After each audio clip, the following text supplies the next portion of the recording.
अब शुरू करते हैं फ्यूचर कंटिन्यूअस टेंस को। फ्यूचर कंटिन्यूअस टेंस को शुरू करने से पहले आप अपने माइंड में ये बात रखें कि फ्यूचर कंटिन्यूअस टेंस इंग्लिश में इतना ज़्यादा इस्तेमाल नहीं होता। ये राइटिंग और स्पीकिंग दोनों में इतना ज़्यादा इस्तेमाल नहीं होता, लेकिन फिर भी आप अपने अंडरस्टैंडिंग के लिए अपने माइंड में ये रखें कि ये टेंस हम कब और कहाँ पर इस्तेमाल करेंगे। ठीक है, फ्यूचर कंटिन्यूअस टेंस हम तब इस्तेमाल करते हैं कि जब हमारे माइंड में ये बात हो कि कल, परसों यानी आने वाले दिनों में यानी फ्यूचर में कोई काम जारी होगा और उस जारी काम के बारे में अभी हम बात करते हैं, तो उसके लिए हम फ्यूचर कंटिन्यूअस टेंस इस्तेमाल करते हैं। मैं इसे थोड़ा सा एक्सप्लेन करना चाहूँगा कि आपको सही तरीके से समझ आ जाए। ठीक, देखिए, मेरे माइंड में ये बात है कि कल यानी टुमारो हम क्रिकेट खेल रहे होंगे इसी वक्त पे, यानी क्रिकेट इसी वक्त जारी होगा कल। अब आप मुझे ये बताएं कि कल तो अभी तक आया भी नहीं है और मेरे माइंड में कल के जारी काम के बारे में एक बात है। अब अगर उसी बात के बारे में, उसी जारी काम के बारे में अभी मैं बात करना चाहूँगा तो मैं फ्यूचर कंटिन्यूअस टेंस इस्तेमाल करूँगा। इसी तरह आपके माइंड में ये बात है कि कल यानी टुमारो आप घर जा रहे होंगे, यानी घर जाने का काम जारी होगा और उसी जारी काम के बारे में अभी आप बात कर रहे हैं, तो आप कौन सा टेंस इस्तेमाल करेंगे? फ्यूचर कंटिन्यूअस टेंस आप इस्तेमाल करेंगे। यानी काम जारी नहीं है मौजूदा टाइम में, लेकिन आपके माइंड में ये बात है कि कल या फ्यूचर में वो काम जारी होगा और उसी जारी काम के बारे में जब आप प्रेजेंट में बात कर रहे हैं, तो आप कौन सा टेंस इस्तेमाल करेंगे? आप फ्यूचर कंटिन्यूअस टेंस इस्तेमाल करेंगे। अभी आपको सही तरीके से समझ आया? Very good. अब आते हैं कि फ्यूचर कंटिन्यूअस टेंस में जो उर्दू सेंटेंसेस हैं वो किस तरह होंगे। फ्यूचर कंटिन्यूअस टेंस के जो उर्दू के सेंटेंसेस हैं उनके लास्ट में रहा होगा, रही होगी या रहे होंगे ये अल्फाज आएंगे। यानी वो सेंटेंसेस जिन सेंटेंसेस के लास्ट में रहा होगा, रही होगी या रहे होंगे ये अल्फाज आए हों, तो ये फ्यूचर कंटिन्यूअस टेंस के जुमले या सेंटेंसेस होंगे। क्लियर? अब आते हैं इंग्लिश पे। इस टेंस में वर्ब का आईएनजी फॉर्म इस्तेमाल होगा। आईएनजी फॉर्म ऑफ वर्ब मैंने प्रेजेंट कंटिन्यूअस टेंस में एक्सप्लेन किया है, तो अब इतने एक्सप्लेनेशन की ज़रूरत हो नहीं है। और इस टेंस में कौन से हेल्पिंग वर्ब्स इस्तेमाल होंगे? एचवी से मुराद हेल्पिंग वर्ब। इस टेंस में दो हेल्पिंग वर्ब्स इस्तेमाल होंगे, शैल बी और विल बी। अब शैल बी कहाँ पे इस्तेमाल होगा? जब सब्जेक्ट की जगह पे आई और वी ये आ जाए तो उनके साथ शैल बी हेल्पिंग वर्ब इस्तेमाल होगा, और आई और वी के अलावा जितनी भी नाउन्स और प्रोनाउंस है और वो सब्जेक्ट की जगह पर आ जाए तो उन सबके साथ विल बी हेल्पिंग वर्ब इस्तेमाल होगा। क्लियर है? Very good. अब आते हैं स्ट्रक्चर पे। सबसे पहले सब्जेक्ट, फिर उसके बाद हेल्पिंग वर्ब यानी शैल बी या विल बी, फिर उसके बाद वर्ब, और वर्ब का कौन सा फॉर्म? आईएनजी फॉर्म, और फिर ऑब्जेक्ट। अब अगर मैं कहूं कि मैं पानी पी रहा हूंगा, सेंटेंस के लास्ट में रहा होगा लफ्ज आया है, तो कौन से टेंस का जुमला है? फ्यूचर कंटिन्यूअस टेंस का। और फ्यूचर कंटिन्यूअस टेंस में आए जब सब्जेक्ट की जगह पर आ जाए तो उसके साथ कौन सा हेल्पिंग वर्ब इस्तेमाल होगा? Shall be. I shall be और वर्ब का आईएनजी फॉर्म, तो I shall be drinking water.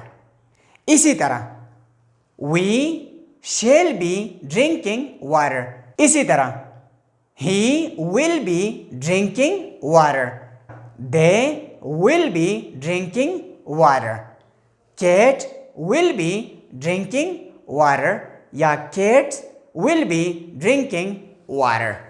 अब यहां पर अगर आप देखें तो आई और वी जब सब्जेक्ट की जगह पर आए हैं तो उनके साथ शेल बी हेल्पिंग वर्ब इस्तेमाल हुआ है।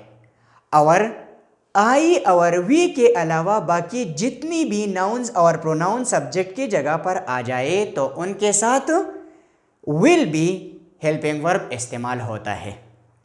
क्लियर है? Very good. जी जी प्लीज। देखिए, मैंने आपको फ्यूचर इंडेफिनिट टेंस में भी ये बताया था, ये एक्सप्लेन किया था कि जब हम राइटिंग की बात करते हैं, यानी जब आप लिखते हैं तो राइटिंग में आपने आई और वी के साथ शेल लगाना है। तो यहाँ पर राइटिंग में आपने आई और वी के साथ शेल भी लगाना है, और स्पीकिंग में कोई बात नहीं है अगर आपने विल भी लगाया तो गलत नहीं है। ठीक है, एक्सेप्टेबल है सोसाइटी में, ठीक है। और आप इस तरह आसान करें अपने लिए कि आईएल बी, वीएल बी, देल बी, हील बी, शीएल बी। ठीक, स्पीकिंग में तो बिल्कुल प्रॉब्लम है ही नहीं, लेकिन राइटिंग में आपने आई और वी के साथ शेल भी इस्तेमाल करना है। ठीक, ओके। अब आते हैं प्रैक्टिस सेंटेंसेस पे। मैं क्लास ले रहा हूँगा, I shall be taking the class.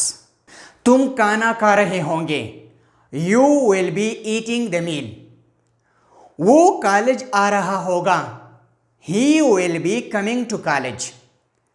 वो मैच देख रहा होगा, he will be watching the match. वो क्रिकेट खेल रहे होंगे, they will be playing cricket.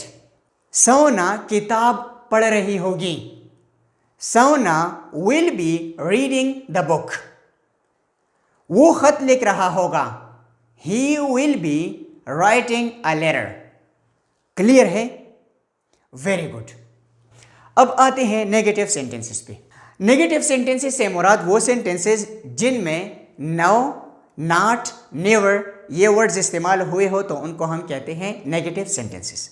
अब यहाँ पर हमारे पास फ्यूचर कंटिन्यूअस टेंस है, और जब हम फ्यूचर कंटिन्यूअस टेंस में नेगेटिव सेंटेंसेस बनाते हैं तो हम शेल और बी के दरमियान नॉट लगाते हैं या विल और बी के दरमियान नॉट लगाते हैं, तो उससे सेंटेंस नेगेटिव बन जाता है। यानी शेल नॉट बी और विल नॉट बी सेंटेंस में इस्तेमाल करने से सेंटेंसेस नेगेटिव बन जाते हैं।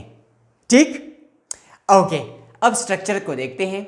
सबसे पहले सब्जेक्ट, फिर उसके बाद शेल या विल, फिर उसके बाद नॉट, फिर उसके बाद बी, फिर उसके बाद वर्ब का आईएनजी फॉर्म और फिर ऑब्जेक्ट।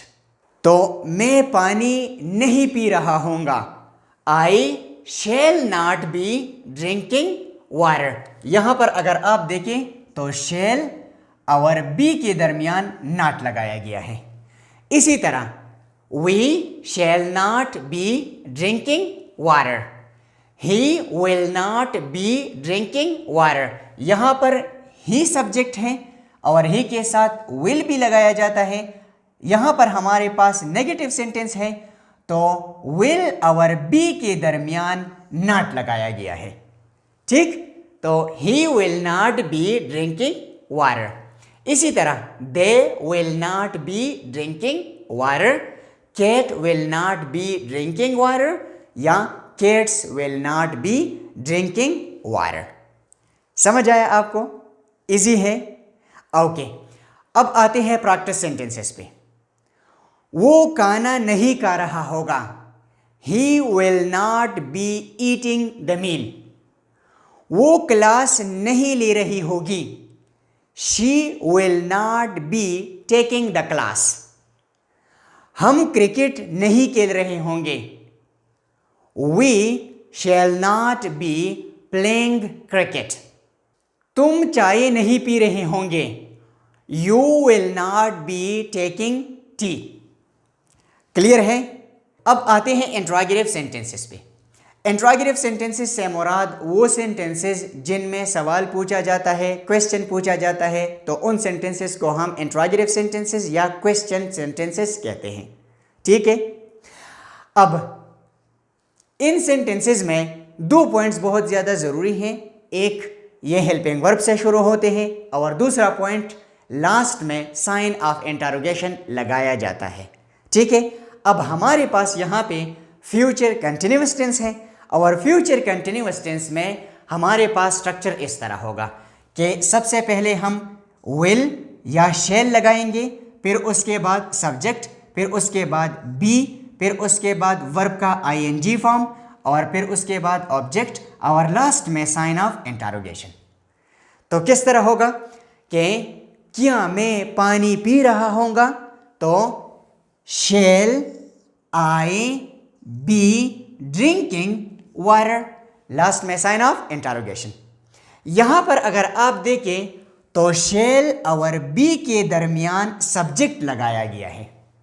ठीक, इसी तरह shall we be drinking water, यहां पर अगर आप देखिए तो आई और वी के साथ शैल भी इस्तेमाल होता है, और यहां पर हमारे पास इंट्रोगेटिव सेंटेंसेस हैं, तो इंट्रोगेटिव सेंटेंसेस में शैल और बी के दरमियान सब्जेक्ट लगाया गया है, यानी शैल और बी के दरमियान आई और वी लगाया जाता है। ठीक, इसी तरह will he be drinking water, will they be drinking water, will cat be drinking water, या will cats be drinking water. यहां पर अगर आप देखें तो आई और वी के अलावा बाकी जितने सब्जेक्ट है तो उनके साथ विल भी इस्तेमाल होता है, और यहां पर हमारे पास इंट्रोगेटिव सेंटेंसेस हैं, तो इंट्रोगेटिव सेंटेंसेस में विल और बी के दरमियान सब्जेक्ट लगाए गए हैं। समझ आया आपको? Very good. ओके, अब आते हैं प्रैक्टिस सेंटेंसेस पे। क्या वो क्लास ले रहा होगा, will he be taking the class. क्या मैं किताब पढ़ रहा होगा, shall I be reading the book.